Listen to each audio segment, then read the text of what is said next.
So let's be honest, today was not a good day for the Biden family. Hunter refused to testify before the committee today and might be in contempt of Congress. He did show up and hold a press conference.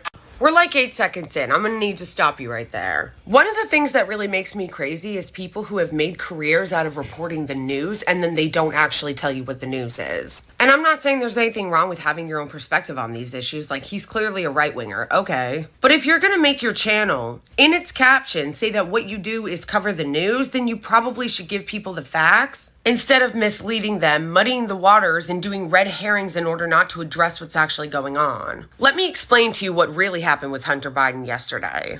Hunter Biden defies deposition subpoena, again offers public testimony. So he did show up, and he said he wanted to testify in public. Why wouldn't the GOP accept that? They don't accept it because they want to be able to lie. Their whole thing, their entire strategy relies on secrecy, on not being transparent, and on going on Fox News and lying about what people said. Devin Archer, who was one of his old business partners, went and gave a deposition that did not say what they wanted him to say, which is why they wanted it in private and then they just lied about it. Hunter Biden is simply just taking a page out of the Republican playbook. Do you really want me to go through the list of the number of people that defied subpoenas during the Trump administration? Including Trump? He said he wanted to testify in public. What's the problem? If the Republicans are so concerned about his testimony and really want to get to the bottom of it, why are they so afraid to do a public hearing? Why do they want it to be only in secret? Here's what Hunter Biden actually had to say about it yesterday.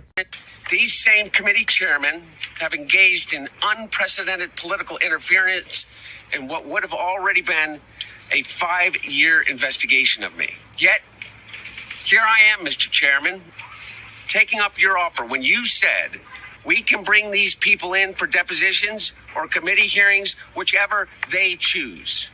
Well, I've chosen. I am here to testify at a public hearing today to answer any of the committee's legitimate questions. Republicans do not want an open process where Americans can see their tactics, expose their baseless inquiry, or hear what I have to say. What are they afraid of? I'm here. I'm ready. So not only did he show up to testify, and they didn't want to hear it because they couldn't control it, they've been on this witch hunt for 5 years. And unlike under the Trump administration where the DOJ was weaponized, actually weaponized against his political opponents, Hunter Biden has been indicted under Biden's administration. How is that a double standard of justice? I mean, I guess it's a double standard insofar as usually the president doesn't let his DOJ go after his own son. But continue.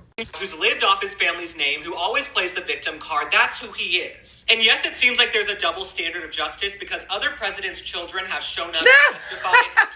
I would like to remind all of you, since there's clearly an attempt to muddy the waters and do false equivalency, that Hunter Biden doesn't work in his administration. Not only did a bunch of people in Trump's administration refuse to comply with subpoenas when he was in office, his fucking kid and son-in-law were working in the administration. They were on the public payroll. They were making decisions on foreign and domestic policy. Hunter Biden doesn't work in the fucking administration. Shown up to testify, and Hunter Biden, he's getting off the hook. If we're keeping it all the way real, the way I feel about the why do I have a feeling that we're not about to keep it all the way real? system, we have a whole host of issues in this country. So do what you're gonna do, and let's get back to work. One thing that was a little interesting about the Hunter Biden press conference today is that he said, my father was not financially involved in my business. But the New York Times reported and said, my father was not involved in my business. See, that word financial is a key word. There's so much bullshit that gets spread around that doesn't fucking mean anything.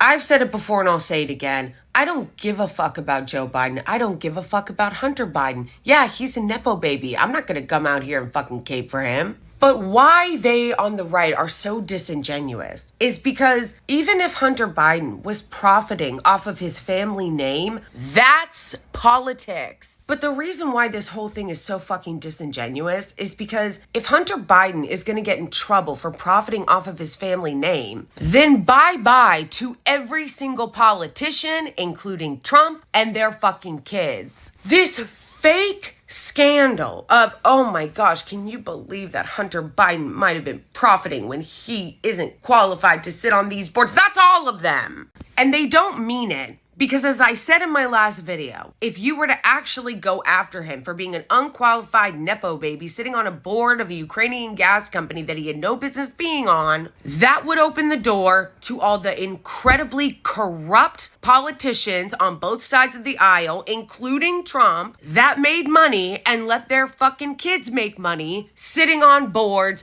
trading stocks, and getting jobs that they weren't qualified for either. This is the swamp, and they all swim in its putrid muck. They don't actually really want to open that door. And unfortunately, what Hunter Biden was doing was not illegal. Unfortunately, this type of corruption in our system is legal. But do you see them going after the laws? Let's change the laws. Let's crack down on corruption. Let's do some reforms. No, of course you don't. This is the same shit that they did with Hillary Clinton in Benghazi. They knew that nothing was going to come of it, but they figure if they muddied the waters enough and they talked about it enough and they did enough theatrics, it would confuse people and do exactly the kind of whataboutism and purposeful confusion that goes on in this video.